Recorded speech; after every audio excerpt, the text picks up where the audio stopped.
Sabi nila, kapag may nawala sa buhay mo, huwag kang malulungkot at mawawalan ng pag-asa dahil siguradong may mas magandang kapalit yun.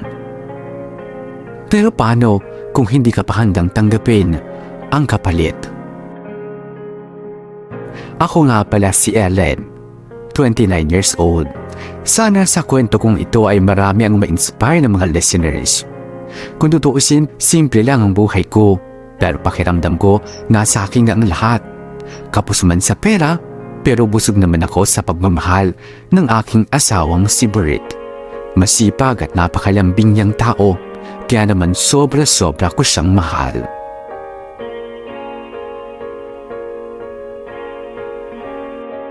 Oh, mahal.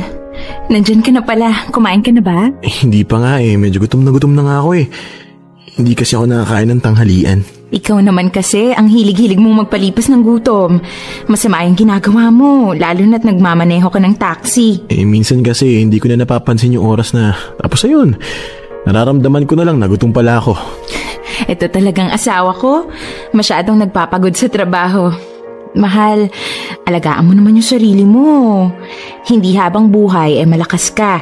Dapat inaalagaan mo yung sarili mo. Trabaho ka ng trabaho, tapos bigla ka na lang magkakasakit. Di wala rin yung pinag-ipunan mo kasi sa ospital lahat napunta. Nandyan ka naman Aalagaan mo ako, di ba? Ikaw talaga? Porket nandito ako, hahayaan mo na magkasakit ka. Sige, ganito na lang. Babaunan na lang kita ng lunch, tapos ng merienda na rin. Dapat pag uwi mo dito, ubus lahat yan, ha? Ikaw talaga. Ginawa mo na naman akong bata. Kesa naman magkasakit ka. Saka wala pa naman tayong baby, kaya ikaw muna yung baby ko. Wala ka pa rin bang nararamdaman? Ilang buwan na tayong sumusubok na magkaanak ha? Wala pa nga Ewan ko ba? Sa lahi naman namin, mabilis mabuntis. Yung ate ko nga, twins pa nga yung mga anak niya. Tapos yung pinsan ko naman, ang bilis din niyang nabuntis. Pero tayo, wala pa rin. Mahal, hindi kaya may problema na ako kaagad? Ikaw agad? Hindi ba pwedeng ako muna? Ewan ko. Naiinip na kasi ko Gusto ko na ng baby, mahal. Gusto ko na magkaanak tayong dalawa. Baka naman kasi hindi pa ito yung tamang panahon para magkaroon tayo ng anak. Baka gusto muna ng Diyos, tayong dalawa muna. Gusto ko na kasi. Bakit ikaw? Ayaw mo pa ba? Siyempre gusto ko na. Kaya nga kita pinakasalan kasi ikaw yung gusto ko maging ina ng mga giging anak ko. Ang iniisip ko lang, baka kasi hindi pa ito yung tamang panahon para sa atin. Pero hindi ibig sabihin nun, ayaw ko na. Hindi ka pa ba naiinip? Medyo naiinip na rin. Sa edad ko ba naman to, diba? Mahal, ang mahalaga naman na yung masaya tayo nagsasama. Yung mahal natin yung isa't isa. Kasi kapag yun nakita ng Diyos, may isip niya na, itong mag-asawang to, karapat dapat bigyan sila ng isang mapagmahal na anak kasi nagmamahalan sila. Ganun. Sige na nga. Sa ngayon, ikaw muna yung aalagaan ko. Yon. Huwag kang mawalan ng pag-asa. Malay mo bukas. Buntis ka na agad, di ba? O kung gusto mo, gawa na tayo ngayon. Sandali, maliligo lang ako para mas maganda. Mahal, maraming salamat sa lahat sa pag-aalaga sa akin at pag-iintindi.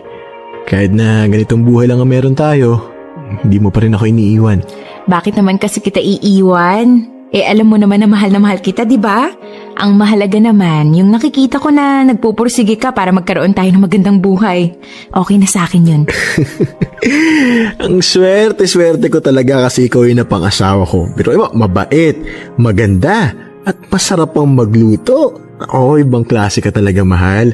Basta ito lang din ang palagi mong tatandaan, Nandito lang ako para mahalin ka.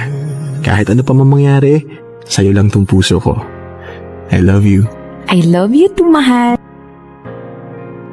Parehas kaming sabik ni Bert na magkaanak.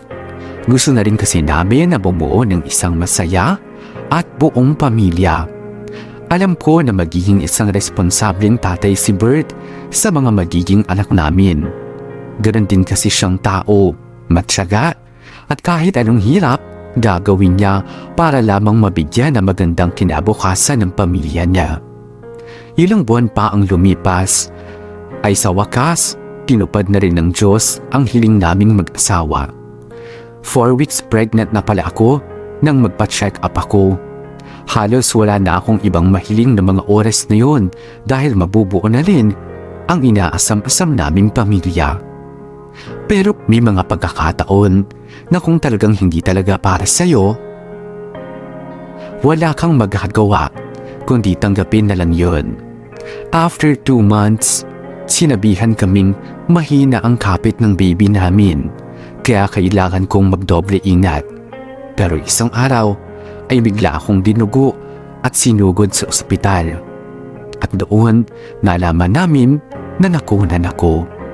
Gabi-gabi ay wala akong ibang ginawa kundi ang umiyak na lang. Sa mga panahong yun, wala akong ibang makaramay kundi si Berg.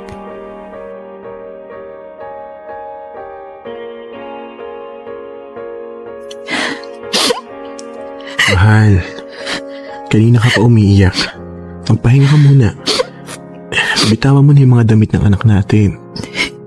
Hindi lang kasi ako makapaniwala na kukunin siya kagad sa atin. Na hindi ko man lang nakita yung ngiti niya. Yung tawa niya. Hindi ko man lang naparamdam sa kanya kung gaano ko siya kamahal. Mahal, tama na. Bert, bakit ganun? Alam ng Diyos kung gaano natin kagusto magkaroon ng anak. Ako, alam niya na matagal ko nang pinapangarap na maging isang ina. Nang dumating si Cindy sa buhay natin, akala ko, yun na yung pagkakataon ko. Pero agad din siyang kinuha. Mahal, isipin na lang natin na hindi si Cindy yung para sa atin, di ba? Alam mo naman na marami ang naging komplikasyon niya. Kaya kaysa sa mahirapan siya, kinuha na lang siya ng Diyos. Wala ba siyang tiwala sa atin? Anak ko yun eh. Kahit anong gawin ko, para lang gumaling siya. Lahat ng pintuan kakatukin ko para lang gumaling si Cindy. Hindi man lang niya ako binigyan ng pagkakataon na gawin yung responsibilidad ko bilang ina. 2 araw ko siyang nahawakan, Bert. 2 araw lang. Tama na. Tama na. Nandito lang naman ako eh. Tama na. Isa lang naman yung pinapanalangin ko. Yung makasama yung anak ko. Yung mapalaki siya ng mabuti. Naging masama ba akong tao? Hindi naman, diba? Helen, huwag mong sabihin yan. Tama na. Pero bakit hindi niya sa akin binigay yung anak ko? Yun lang naman yung dinadasal ko, yung makasama si Cindy. Pero wala na. Wala na yung anak ko.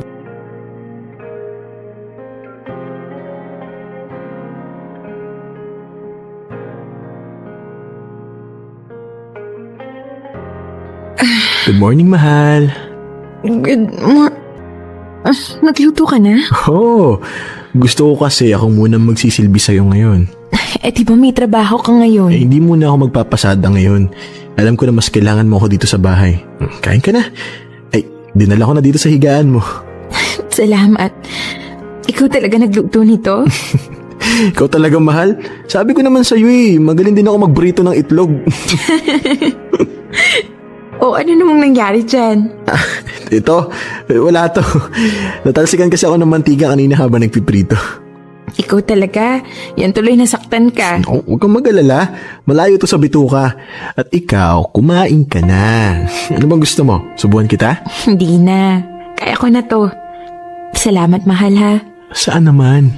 Sa pag-aasikaso mo sa akin. Ako nga dapat yung gumagawa nun sa'yo eh. Masyado ka ng maraming ginawa para sa akin. Tsaka alam ko naman na hindi ka pa okay ngayon dahil sa mga nangyari. Naalala ko naman yung anak natin. Kung lumaki lang sana siya, di sana ang ganda-ganda niya at ang bait. Nakakatuwa nga eh. Iyak siya ng iyak noon. Tapos nung kinarga ko siya, tumigil siya sa pag-iyak. Lalo na nung hinaplos ko yung ulo niya. Naging peaceful yung reaksyon niya. Siguro nga, Naramdaman niya na mahal natin siya. Kaya wala dapat siyang ikatakot. Mahal, nagiging malungkot ka na naman. Eh di ba dapat mas maging kampante tayo ngayon dahil alam natin na kasama na siya ng Diyos? Na kapag nasa langit na siya, wala na siyang mararanasan na sakit at hirap. Hindi katulad dito sa mundo. Kaya huwag ka nang malungkot. Hindi ko lang kasi maiwasan eh. Ang hirap pa rin tanggapin hanggang ngayon. Ang pakiramdam ko tuloy, mag-isa lang ako. Ayan na. Nararamdaman mo ba na hindi ka nag-iisa? Na nandito pa rin ako? Sorry, mahal ha. Wala yun. Naiintindihan ko at nararamdaman mo. Ang palagi mo lang tatandaan kahit anong mangyari, hindi ka mag-iisa. Pangako ko sa'yo yan. Nandito lang ako at mamahalin ka habang buhay.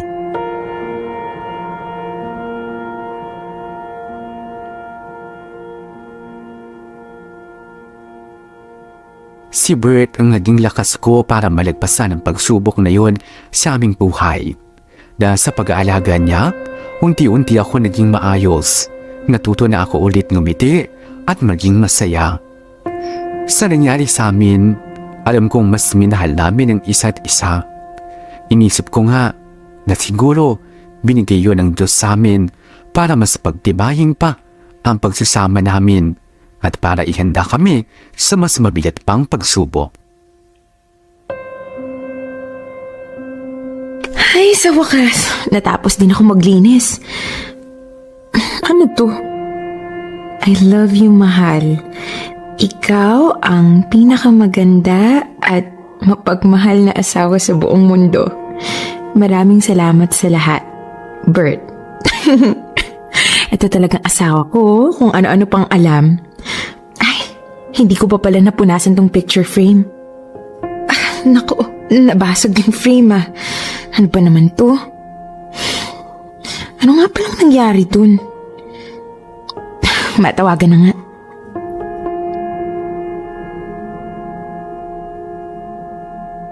The subscriber cannot be reached.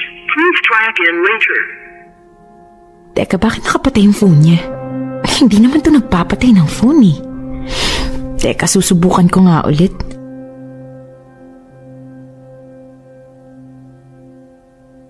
The subscriber cannot be reached. Please try again later. The subscriber cannot be reached. Please try again later. Ano ba naman to? Parang kinakabahan na ako eh. Hello, Kuya Adrian? Napatawag ka? Helen, si Bert. Oh, teka, anong nangyari kay Bert? Bakit ka ba umiiyak? Pumunta ka na lang dito sa ospital. Bilisan mo. Sige, pupunta na ako.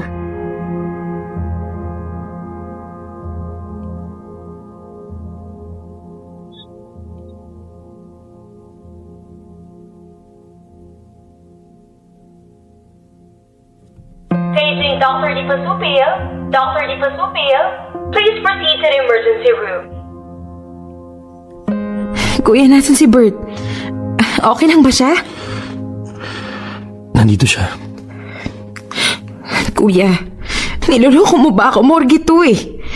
Anong klaseng biro to?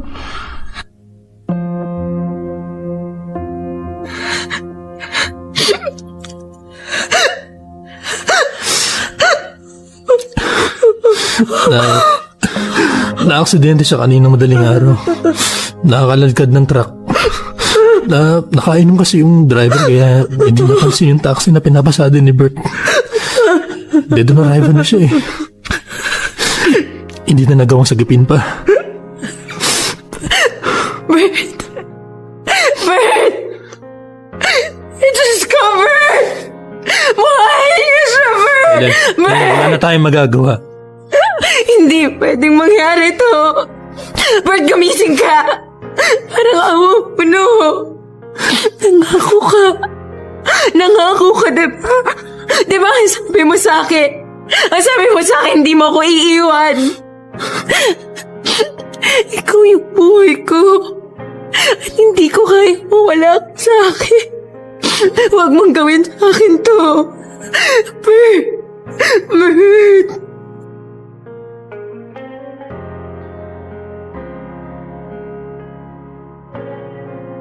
Ellen, kumain ka muna. Kanina ka pa nakatayo dyan eh. Okay lang ako, kuya. Hindi pa ako nagugutom. Hindi matutuwa si Bert kung patuloy mong paabayaan ang sarili mo. Kumain ka na, kahit konti lang. Kailangan mo ng lakas. Okay lang talaga ako, kuya. Kakain na lang ako mamaya kapag naramdaman ko na yung gutom. Sige, ikaw ang bahala. Kuya, magpapaalam sana ako sa'yo. Bakit? Gusto ko sanang umuwi sa Valenzuela. Bakit ka naman uuwi? Nahihiya kasi ako sa inyo eh. Ngayon wala na si Bert. Parang wala rin namang saysay kung doon pa ako titira sa inyo. Ellen, alam mo na simula pa lang, pamilya na rin ang turing namin sa'yo. Kasi kuya, mahihirapan lang akong gumising araw-araw kapag doon pa ako tumira.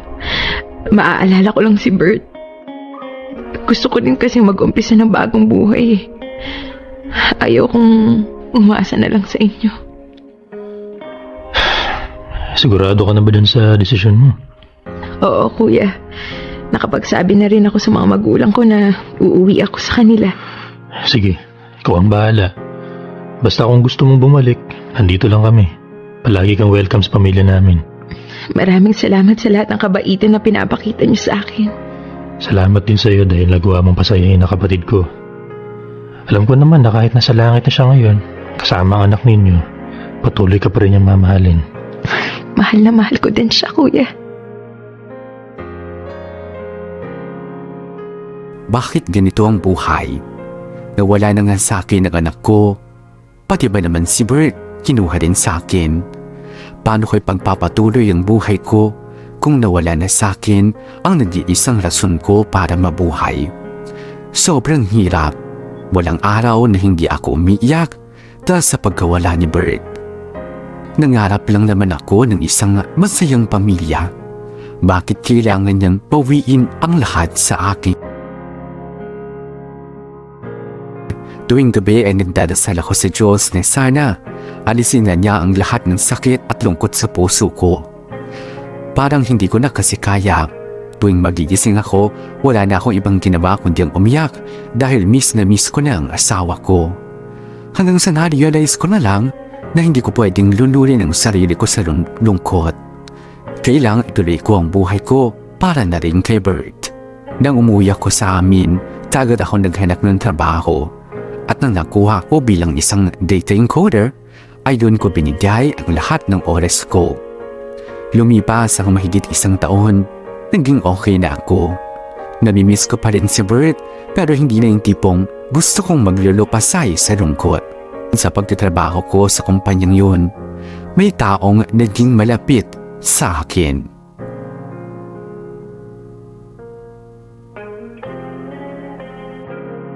Hi, Ellen. Oh, Alan. Anong meron? Wala lang. Busy ka ngayon Baka naman gusto mong mag-lunch. Ha? Lunch na ba? Opo. Ikaw talaga, napaka-workaholic mo kasi. Pati yung oras ng pagkain, nakakalimutan mo na. Ang dami ko pa kasing ini-encode eh. Mauna ka na lang. Hindi ka kakain? Hindi na. Kailangan ko kasi itong tapusin. Oh, bakit mo pinatay yung computer ko? Kasi hanggat hindi yan nakapatay, alam ko hindi ka rin kakain. Kaya halika na. Wala akong pera. Ikaw? Walang pera? Kailan pa nangyari yun? Ang tipid-tipid mo kaya. Pero sige, halika. Libre kita ng lunch.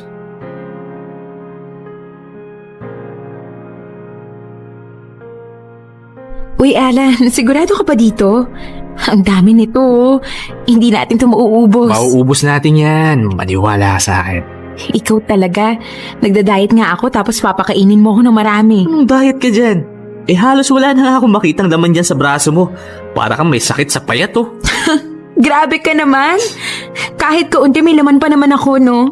Alam mo, mas bagay sa'yo yung medyo may laman. Kaya ito.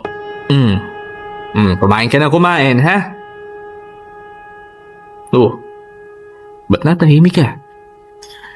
Naalala ko kasi yung asawa ko eh. Ganyan na ganyan ako sa kanya. Hindi ko siya pinapaalis ng bahay hanggat hindi ko makain ng agahan at walang baon.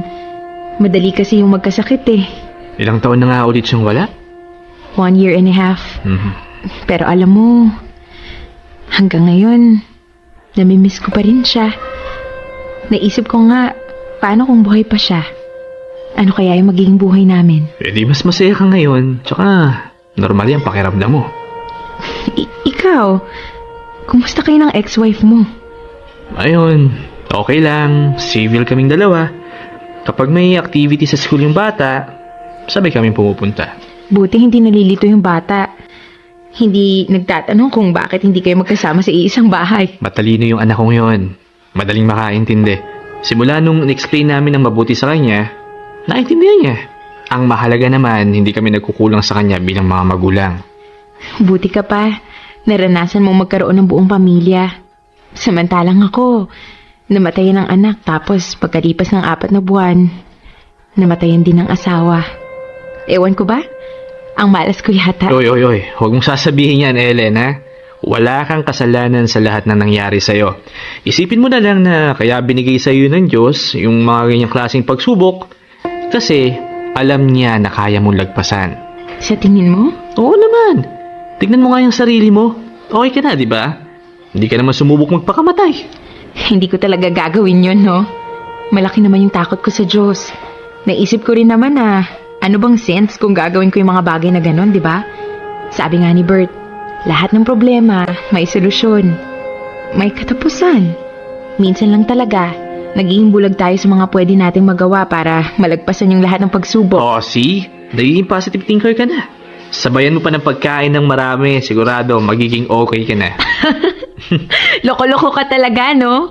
O, basta, libre mo to, ha? Oo naman, kita mo kita pinagbayad. Sa bagay, tara na nga, kumain na nga tayo. Basta Ellen, palagi mong tatandaan na darating din yung panahon na magiging masaya ka ulit. May mga taong nagmamahal sa'yo at kung sakaling dumating man siya, huwag mong isarado yung puso mo magmahal, ha? Mabait na tao si Alan. Sa katunayan nga ay mas komportable ako sa kanya kaysa sa iba pang kasamahan namin.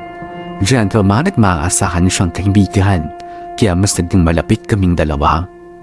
Aaminin kong crush ko si Alan dahil bukod sa pagiging gwapo, ay boyfriend material din siya.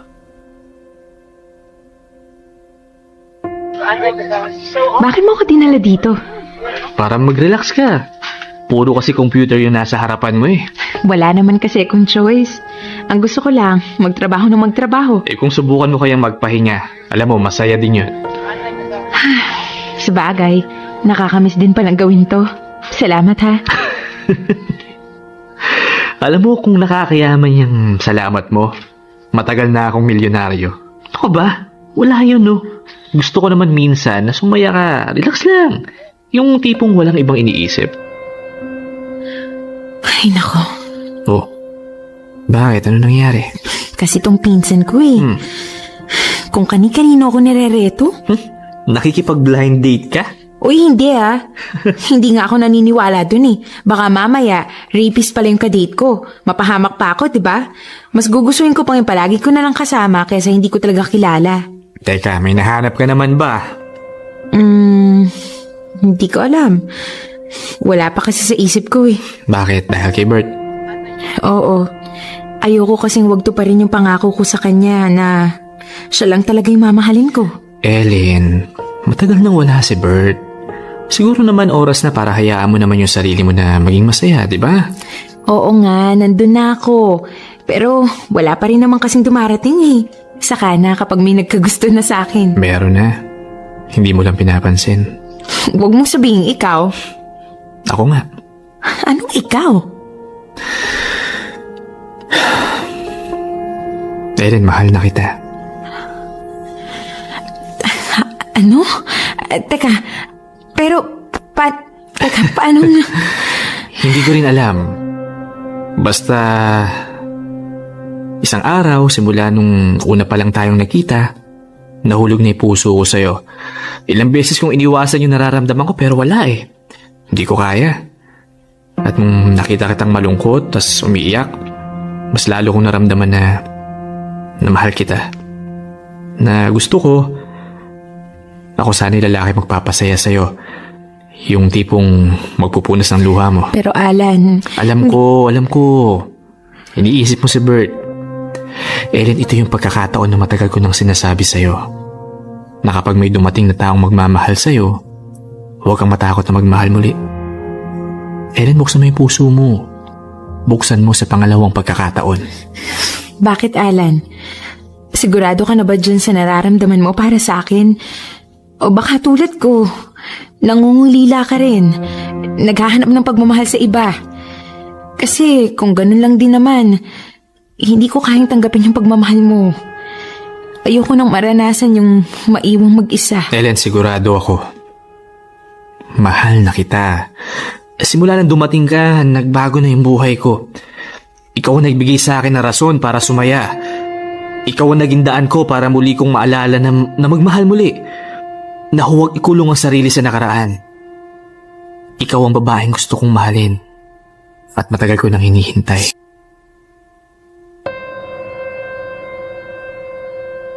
Alan? Anong ginagawa mo dito? Umaakit ng ligaw. Alan, ano ba? Kailan mo ba ako titigilan? Hanggang sa tanggapin mo na rin sa sarili mo na kaya mo na akong mahalin. Hindi nga kasi pwede. Hindi ba talaga pwede o sinasabi mo lang sa sarili mo yan? Ellen, kahit isang pagkakataon lang, pagbigyan mo naman ako. Papatunayan ko sa'yo na mahal kita. Hindi pa ako handang magmahal, Alan. Pues maghihintay ako.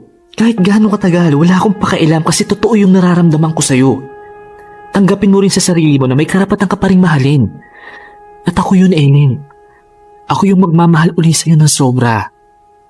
Hindi ko hihilingin kahit kailan napalitan si Bert dyan sa puso mo.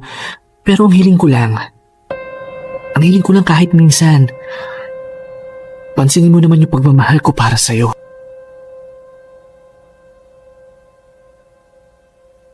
Nalito ako ng mga oras na yun. Ano ba ang dapat kong sundin? Ang isip ko na nagsasabing, hindi pa ito yung tamang oras para magmahal ulit. Huwag puso ko na unti-unti na rin nagmamahal kay Alan. Sa tuwing mararamdaman kong mahal ko na nga siya ay nakukonsensya ako. Pakiramdam ko kasi ay nagtataksil na ako kay Bert. Hindi ko na nagagawang tuparin ang mga pangako namin sa isa't isa.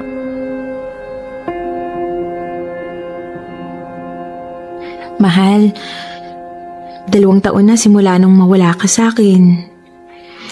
Alam mo, nung nawala ka, akala ko hindi ko makakayanan ang lahat eh. Sobrang sakit. Kasi 'di ba, nangako ka sa akin na hindi mo ako iiwan. Pero wala eh. Hindi na kita kasama ngayon. Sobrang miss na kita.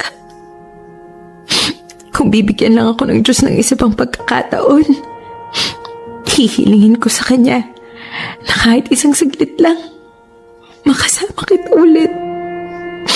Kahit isang minuto lang, mayakap kita. Kasi Bert, hanggang ngayon, hirap pa rin ako. Kung pwede lang ulitin ang lahat, sana mas pinaramdam ko pa sa'yo kung gaano kita kamahal.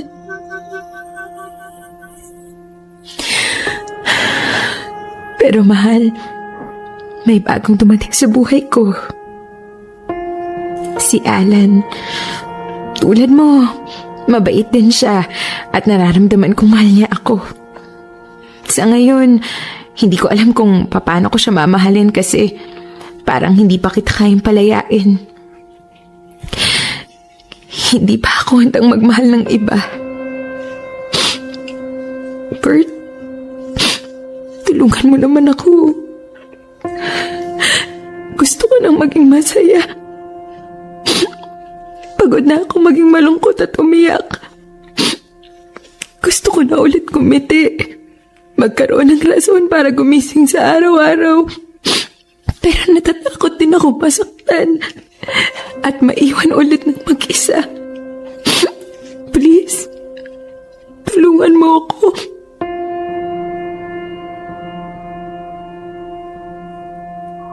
Ellen? Pumasok ka muna. Sa loob na tayo mag-usap. Sige. Ano yung sasabihin mo sa akin? I'm sorry, Alan.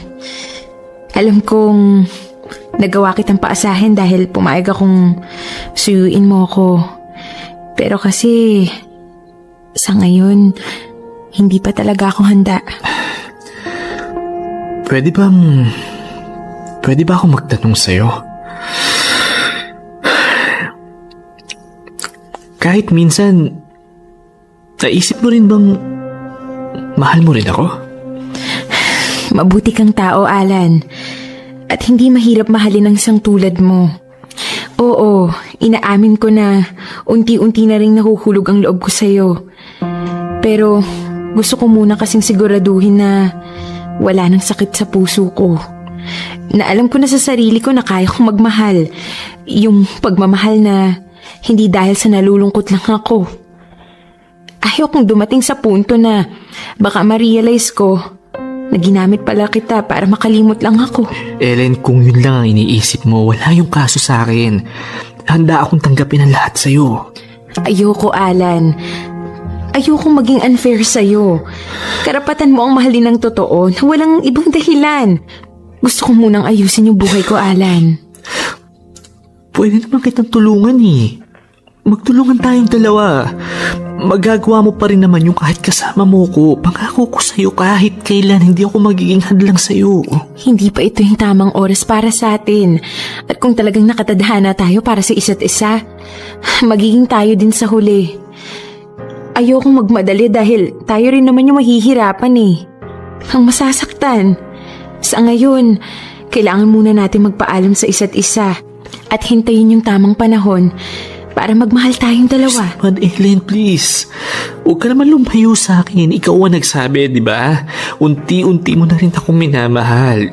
Yun ang gamitin natin para magsimula. Ito yung pagkakataon na hihingin ko sa'yo. Intindihin mo yung sinasabi ng puso't isipan ko. Hindi ko ginagawa to dahil sa hindi kita mahal. Ginagawa ko to dahil mahal na mahal kita. At ayaw kitang masaktan, Alan. Alam ko, magagawa mo ring tanggapin ang lahat. Pangako ko sa'yo, kapag okay na ako, kapag sigurado na ako sa nararamdaman ko, babalik ako sa'yo. Babalikan kita.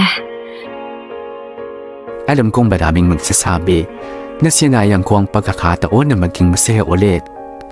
Pero ayoko naman kasing pumasok sa isang relasyon kung hindi pa ako sigurado sa nararamdaman ko.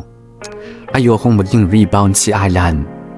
Gusto ko kasi na kung sakaling magiging kami talaga, ay wala na akong pagdududang mararamdaman. Yung tipong magagawa kong ibigay sa kanya ang pagmamahal ko ng buong buo. Pakiramdam ko kasi ay hindi pa ako handang pumasok sa isang relasyon. Maraming salamat sa pagbibigay oras na basahin ang liham kong ito. Sana ay may natutunan kayong lahat sa kwento ng buhay ko.